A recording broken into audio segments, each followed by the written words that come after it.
Het is niet echt een tablet, maar het is ook niet echt een e-reader. Maar wat is de Remarkable 2 dan wel?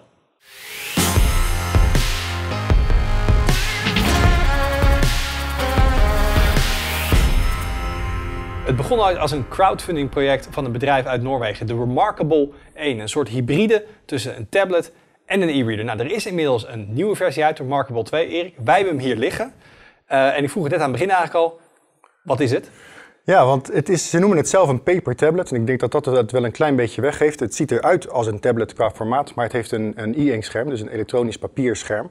De fabrikant zelf heeft het heel veel over tablet, maar dat moet je eigenlijk een klein beetje vergeten. Want dit heeft niks te maken met een iPad of een Android tablet waar je multimedia op doet en wat snel responsief is? Nee, het is qua interface lijkt het op een e-reader, qua scherm lijkt het op een e-reader. Het is monochroom, het is dus e-ink wat ik al zei. Het is een reflectief scherm. Het is ook een reflectief scherm zonder achtergrondverlichting in dit geval. Dus je hebt invallend licht nodig om te kunnen zien wat er gebeurt. Ja, en waarom is het dan geen gewone e-reader? Laten we beginnen. Je kan hier gewoon e-reader dingen op doen. Je kan pdf's en EPUBs lezen, dus je kan er boeken op lezen. Dat gaat zelfs goed.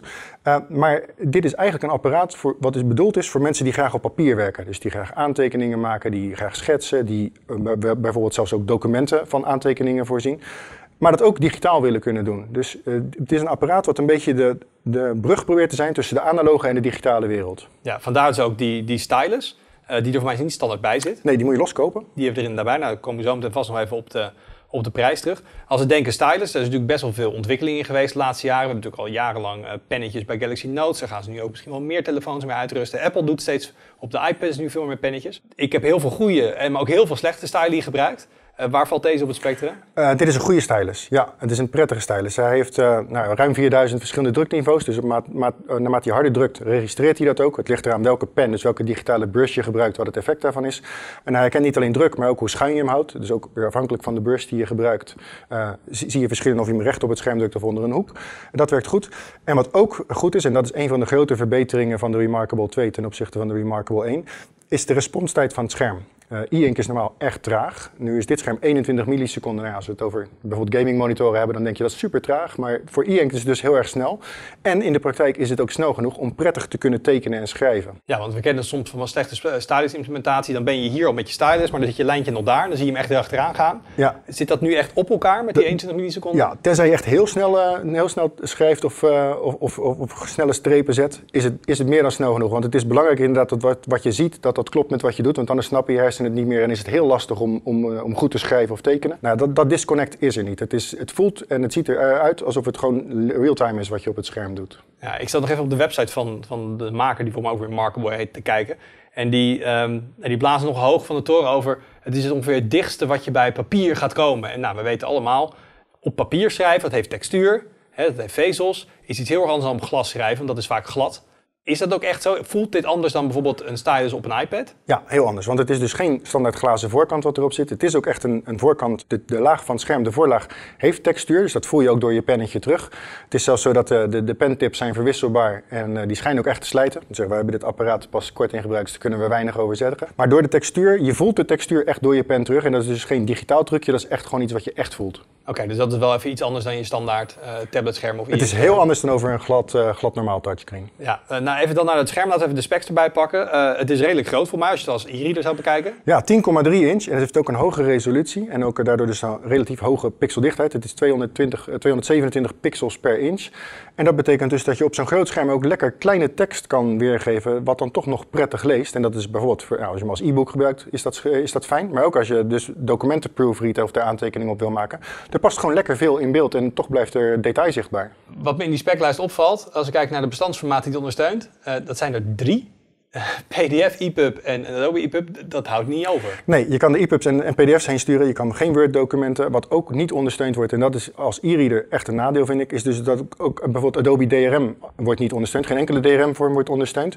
Dus je kan alleen bestanden zonder kopieerbeveiliging erin kopiëren. Dus als je bijvoorbeeld bij bol.com een beveiligd e-book koopt, ja, dan krijg je dat niet zomaar op dit apparaat, tenzij je dus weer een toeltje gebruikt om die DRM eruit te slopen. Ja, en wat ik dan zelf het grootste vraagteken vind, iets als een Word-file, wat natuurlijk best wel, als iemand zegt, hey, ik stuur het naar je toe wil je dit doorlezen, eventueel feedback geven. Dat kun je hier dus niet opkrijgen. Nee, dan zou je die Word-file dus als een pdf moeten printen en dan hierheen sturen. Oké, dus bestandsformaten, het zijn er niet heel erg veel die het ondersteunen, maar hoe krijg je files hierop en hoe krijg je ze er weer vanaf? Nou, er zijn verschillende manieren om bestanden hierop te krijgen. Er is een app voor smartphones, waar je dus bestanden via de cloud, want er zit een cloud service bij, zeg je op je telefoon van ik wil nu dit EPUB of dit PDF-bestand naar mijn Remarkable doen, dan gaat dat via de cloud, komt het op het apparaat terecht, want hij heeft wifi ingebouwd, dus je hoeft hem niet met een kabel te verbinden. Je kan hem via USB-C met je PC verbinden, dan heeft hij een webinterface en kan je via je webbrowser gewoon bestanden erheen slepen. Geldt weer dezelfde beperking, dus alleen PDF en EPUB. En je kan documenten eraf krijgen door ze direct vanuit het apparaat te mailen. En dan kan je bijvoorbeeld op het moment dat je een aantekening op een pdf hebt gemaakt, gewoon de pdf inclusief aantekening versturen. Je kan op het moment dat je iets hebt geschreven, dat ook als grafische afbeelding doorsturen. Of je kan OCR toepassen. En Nederlands wordt daarbij ondersteund, waarbij die dus handgeschreven tekst omzet naar daadwerkelijke platte tekst. En dat wordt dan als body van een e-mail verstuurd naar degene waar je het heen wil hebben. Hoe goed werkt die OCR? Want dat lijkt me redelijk elementair voor de functionaliteit van dit ding. Ik bedoel, als je niet super netjes aan elkaar cursief schrijft, wat maakt hij ervan? Nee, dat werkt goed. Want zelfs mijn hanenpoten handschrift, dat gaat goed. Je moet hem uiteraard wel op Nederlands instellen op het moment dat je Nederlands schrijft. Dat wordt ondersteund. De interface zelf is alleen in het Engels, maar OCR is ook Nederlands. Ja, dat werkt gewoon goed. Op het moment dat je er echt een zootje van maakt, wordt het natuurlijk lastig, maar dat geldt voor alle OCR-software. Maar de implementatie is gewoon goed. En wat trouwens ook nog kan op het moment dat je op internet een artikel leest, bijvoorbeeld op Tweakers, dan kan je ook zeggen via een Chrome-extensie die beschikbaar is, ik zet dit artikel nu om naar een vereenvoudigde versie en stuur hem dan naar mijn tablet toe om er daar dus verder op te lezen of om er daar weer aantekeningen op te maken. Als je dan eenmaal een pdf daar naartoe gestuurd hebt of je bent zelf met een tekstje bezig, nou, hoe werkt die interface? Werkt het een beetje makkelijk om met die bestanden te werken? Ja, je ziet nu de standaard interface staan. Het lijkt een beetje op de bookcover interface die we van de meeste e-readers gewend zijn. Wat hier wel goed in kan, is dat je allerlei verschillende folders kan aanmaken. Bijvoorbeeld om je e-books ergens anders te hebben dan je aantekeningen. Of als je verschillende soorten aantekeningen hebt die ook allemaal weer netjes te categoriseren. Dus daar is goed over nagedacht. Voor de rest is het een kwestie van aanklikken. En zodra je met je pen aan de slag gaat, kan je verschillende tools gebruiken. Die toolbar die verschijnt standaard links of rechts in beeld, afhankelijk van of je links of rechtshandig bent. Die kun je uiteraard ook laten verdwijnen. Dus dat werkt allemaal goed intuïtief. Maar ik heb een apparaat met e-ink, dat is mijn e-reader. Ja. Daar doe ik niet veel in de interface. Daar ben ik ook blij om. Ik ben vooral pagina's aan het omslaan, want dat is vaak toch echt wel traag qua hoe snel het apparaat reageert. Ik kan me voorstellen hier, als je met tips wil wisselen en naar andere files, dat dan misschien eerder apart speelt. Ja, het wisselen van tips, van bijvoorbeeld je penbrushes, dat gaat snel. En ook het schrijven op het scherm waar we het net over hadden, dat gaat fluïde. Ja, het is voor de rest gewoon geen heel snel apparaat. Er zit een 1,2 gigahertz dual-core processor in, maar bijvoorbeeld het openen van grote pdf's, dat duurt eventjes. En ook in grote bestanden met veel grafische elementen van pagina wisselen gaat niet heel erg snel. En ook bijvoorbeeld een mailadres intikken als je iets naar iemand wil mailen. Ja, daar merk je wel echt dat het gewoon niet overhoudt qua processorkracht. Dus het is zeker niet het allersnelste apparaat en ook wat dat betreft dus niet die gebruikservaring die je van een normale tablet gewend bent. Kijk, als je hem als e-reader gebruikt, oké, dan maakt het niet uit. Maar is het bijna hinderlijk, zou je dat kunnen zeggen? Ligt er een beetje aan wat je doet. Kijk, bijvoorbeeld van ons laatste magazine had ik de pdf erin geladen. Dat is gewoon 80 pagina's plus met zwaar grafische elementen. Ja, daar word je niet blij van. Gaat het om een tekstdocument, dan gaat het meer dan snel genoeg als je daar aantekeningen op wil maken.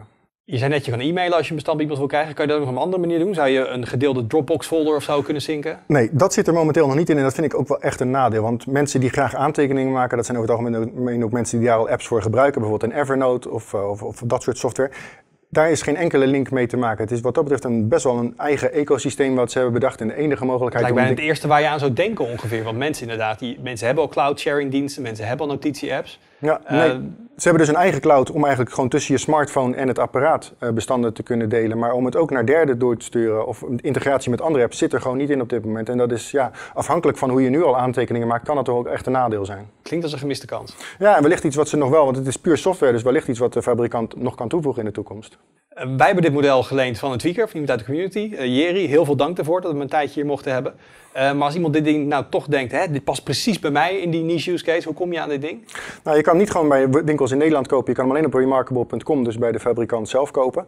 Ja, en dat is wel, daar zitten toch wel een paar pijnpuntjes wat mij betreft. Ten eerste de prijs van het apparaat zelf. Hij kost €400. En dan heb je alleen de tablet, dan heb je de stylus er nog niet bij. De standaard stylus kost €60. Wil je de luxere versie met een gummetje achterop, dan betaal je er €100 voor. Nou, we hebben hier ook een mooie lederen koffer erbij liggen waar die magnetisch ingrijpt. Dat is ook weer €150. Nou, je ziet het hier staan als je hem bestelt zoals wij hem hier op tafel hebben liggen.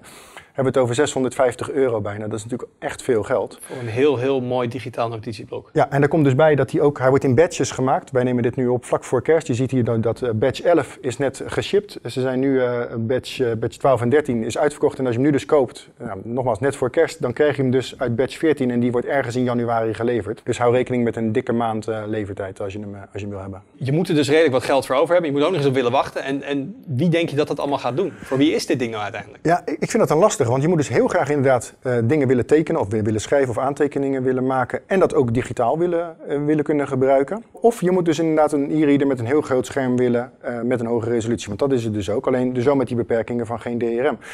Ik vind het een lastige. Ik had het voor de helft van de prijs een ontzettend leuk apparaat gevonden en dan had ik hem zelf ook gekocht. Maar ja, voor dit geld is het wel echt een hele kleine niche waarvan ik zelf ook niet helemaal weet wie die niche nou precies is. Duidelijk, dankjewel. Tot dusver deze review. Vond je het een leuke review? Geef hem dan een duimpje omhoog. En wil je al onze video's zien en wil je ook een notificatie krijgen? Abonneer je dan op ons kanaal. Tot de volgende.